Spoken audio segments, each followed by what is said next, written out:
안녕하세요. 오피디입니다. 오늘은 구독자님들께서 꽤나 많이 좀 요청을 해주셔서 이 회사를 리뷰하게 됐습니다. 오늘 리뷰할 회사는 앱셀레라입니다.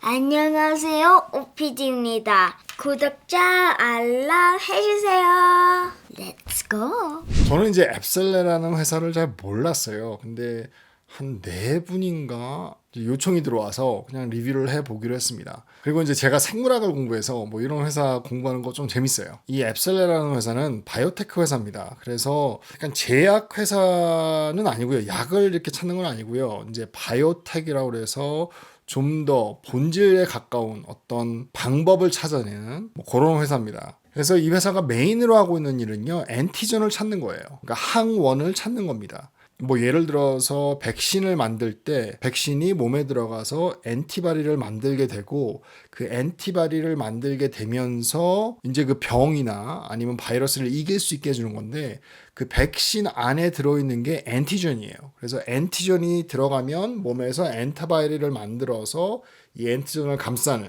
그래서 이 엔티전을 만드는 회사가 바로 앱셀라라입니다. 이 엔티전이 있어야지만 우리 몸에서 엔티바디를 만드는 거예요. 그래서 병을 이길 수 있게끔. 좀 이따도 말씀드리겠지만 이 앱셀라가 뜨게 된 이유가 아무래도 코비드 19 때문인 것 같아요. 어쨌건 이 회사에서는 항원, 엔티전을 만들고 있고요. 많은 제약회사랑 계약을 맺고 이 엔티전을 만들게 되면 이 엔티전을 큰 파머스티컬 회사에 주면서 거기서 이제 약을 만들 수 있게끔, 진짜 백신을 만들 수 있게끔 어떻게 보면 도와주는, 아니면 협력하는 그런 회사입니다. 이 앱셀라라의 비즈니스 모델은요, 이 엔티전을 만들어서 엔티전을 그냥 한 회사에 파는 게 아니라 그 엔티전을 쓰면 로얄티를 받는 거예요. 뭐 다른 방법으로도 돈을 벌 수 있겠지만 엔티전을 만들어서 그 엔티전을 쓰는 회사에게 로얄티를 받는 그런 형식으로 되어 있습니다. 그래서 어떻게 보면 스마트한 것 같아요. 한 회사에 국한되어 있지 않고 많은 회사들에게 자기 엔티전을 쓰게 해주면서 거기 회사에서 이 엔티전을 쓸 때마다 로얄티를 받는 그런 형식이라, 뭐 예를 들어서 한 회사에 국한되어 있다면 그 회사가 백신을 못 만든다든지 아니면 다른 방향으로 나가게 되면 좀 힘들어질 수 있는데, 많은 회사에게 자기가 발견한 엔티전을 줄 수가 있고 모든 회사에게 로얄티를 받게 된다면 좀 더 돈 벌 수 있는 파스빌리티가 높아지는 것 같아요. 좀 아까도 말씀드렸듯이 이 회사가 굉장히 좀 유명해진 게 코비드 19의 백신에 필요한 아니면 치료제에 필요한 그 트리트먼트에 필요한 그 엔티전을 여기서 좀 빨리 발견을 하게 됩니다. 그래서 일라이 릴리의 밤라니 비맘 코비드 19, 그래서 그 엔티전을 만들게 돼서 그게 emergency use authorization이 나오면서 그걸 막 쓰게 되고 그걸 만들게 되면서 이 회사가 좀 유명해지고 또 돈을 많이 벌게 돼요. 잠깐 이 파이낸셜을 보게 되면 2018년도, 19년도에는 뭐 돈을 거의 안 벌게 되죠. 보시면 레비뉴가 2018년도에는 8밀리언 정도, 그리고 2019년도에는 11밀리언 정도가 되는데 2020년도에 갑자기 233밀리언 달러 벌고 earning도 118밀리언 달러를 벌게 돼요. 그 이유가 코비드 19 트리트먼트에 필요한 엔티전을 이 회사에서 빨리 만들어내서 그렇게 됐어요. 어떻게 보면 그렇게 돈을 많이 벌게 되면서 이 회사가 IPO를 진행하게 됩니다. 그래서 2020년도 12월 달에 IPO를 해요. 뭐 서둘렀는지 안 서둘렀는지는 모르겠지만 하여튼 IPO를 하게 됩니다. 그런데 주가를 보시면 주가가 처음 시작했을 때 58불부터 시작을 하게 돼요. 좀 많이 올라서. 그런데 지금까지 계속 앱셀라라가 떨어지고 있어요, 주가가. 이제 그 이유 중에 큰 이유가 코비드 19 치료제에 필요한 그 엔티전이 emergency use authorization으로 허가가 나는데, 이제 이게 급하니까 급한 대로 허가를 먼저 내주는데 emergency로, 그런데 그게 철회가 돼요. 올해 6월 달에 emergency use로 써도 된다 했던 게 이제는 쓰면 안 된다 이렇게 돼요. 이 엔티전 밤라니 비맘이 철회가 되면서 다시 풀백을 합니다. 그러면서 주가가 확 떨어져요. 어떻게 보면 이게 이 회사의 좀 리스크일 수도 있는데요. 이 엔티전, 요 하나의 엔티전이 이 회사에 너무 큰 레비뉴를 차지하고 있었어요. 그래서 저번 쿼터나 저저번 쿼터의 어닝을 보시게 되면요, 2020년도 네 번째 쿼터에 돈을 확 벌죠. 왜냐면 그 엔티전이 나오면서. 그리고 2021년도 첫 번째 쿼터까지도 돈을 엄청나게 법니다. 근데 그 엔티전을 쓰지 말라고 철회가 되면서 폴백을 하면서 레비뉴가 확 줄게 되고 또 돈 버는 것도 마이너스가 돼요. 그래서 2021년도 두 번째 분기에는 earning이 다시 마이너스가 돼요. 마이너스 2.32 밀리언 달러. 그래서 어떻게 보면 이게 좀 리스크인 것 같아요. 이 회사에. 이 회사가 좀 뜰 수 있었고 IPO도 좀 비싸게 하고 이 회사가 유명해지게 된 게 바로 이 코비드-19 치료제에 필요한 엔티전을 만들어서인데 그게 이제 철회가 되면서 풀백을 하면서 좀 떨어지게 되죠. 근데 이 회사의 좀 좋은 소식은 다시 엔티전이 뭐 임상 실험을 많이 했나 봐요. 이게 어프로브가 나면서 릴리랑 같이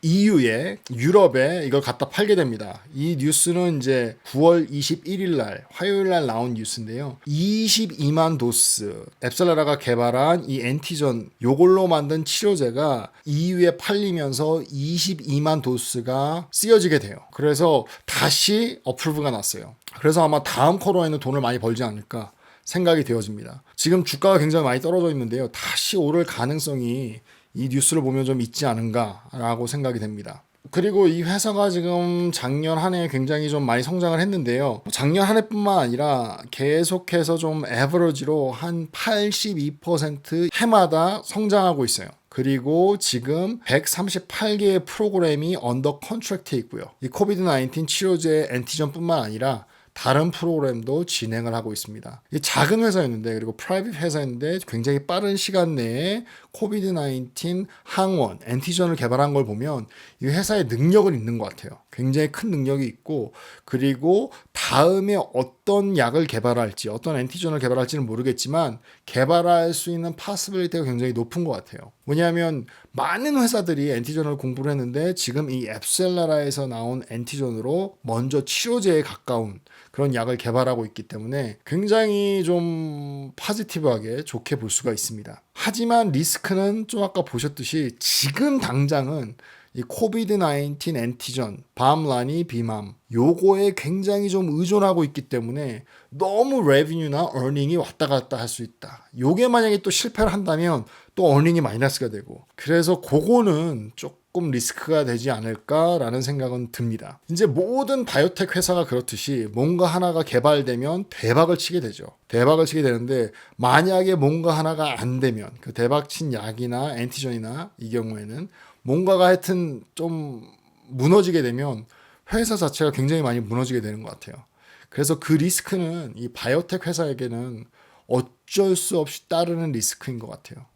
근데 이 회사 같은 경우는 지금 해놓은 걸 보면 그 리스크가 있지만 대박날 조짐도 굉장히 많이 보인다라고 생각이 되어집니다. 그리고 지금 자체에서 EU에서 지금 여기에 있는 약 개발한 약을 22만 도스나 사갔기 때문에 좀 좋게 보여져요. 그리고 또 한 가지 좀 좋은 점은 지금 이 회사랑 계약을 맺고 있는 여러 가지 회사예요. 보시면 제가 갖고 있는 티바 여기도 이 회사랑 계약을 맺고 있고요. 머크, 파이저, 노바티스 다 이 회사랑 계약을 맺고 있는 협력하고 있는 제약회사입니다. 그래서 여기서 나온 아마 엔티전을 이 회사들이 거의 다 쓰게 될 거예요. 그럼 거기서 로얄티를 받게 되고 돈을 벌게 되는 거죠. 한 회사에 국한되어 있지 않고. 그 점은 굉장히 좋은 것 같습니다. 그리고 제가 그 모닝스타에서 찾아봤는데 모닝스타에서는 이 회사를 분석하지 않았어요. 그렇기 때문에 거기에서 뭐 좋은 가격이다 아니다 뭐 이런 게 나온 게 하나도 없었고요.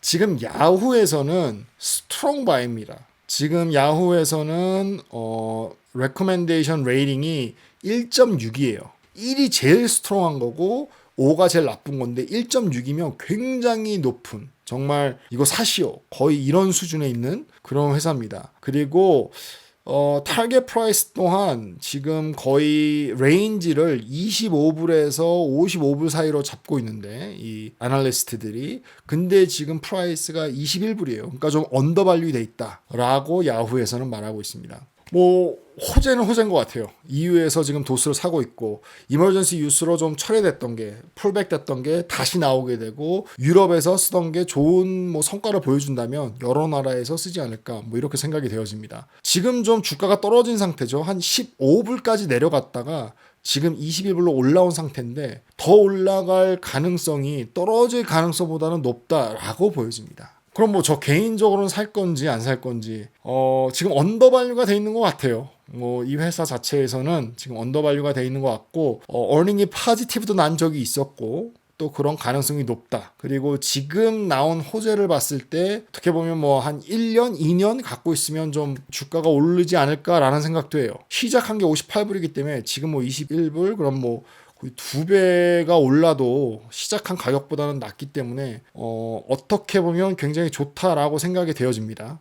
근데 저는 좀 더 지켜봐야 될 것 같아요. 너무 회사가 지금 나온 지 얼마 안 됐고 너무 어닝이나 레비뉴가 왔다 갔다 하고 있습니다. 그리고 제가 지금 뭐 소파이나 아니면 업스타트, 슈레딩거, 팔란티어 이렇게 좀 성장주를 좀 많이 샀어요. 이번 몇 개월 동안. 그래서 조금 기다리려고 합니다. 지금 제가 좀 포트폴리오 안에 어닝이 많이 날 수 있는 회사들이 좀 많아요. 그래서 저 같은 경우는 지금 포트폴리오를 봤을 때 이 앱셀라라까지 사기에는 좀 그렇다. 라는 생각이 들어져요. 네, 오늘은 구독자님께서 좀 요청하신 앱셀라라는 회사를 좀 봤는데요. 이런 회사도 있구나. 재밌다라는 생각을 좀 했습니다. 조금이나마 이렇게 도움이 됐으면 좋겠습니다. 끝까지 봐주셔서 너무나 감사하고요. 지금까지 오피디였습니다. 감사합니다.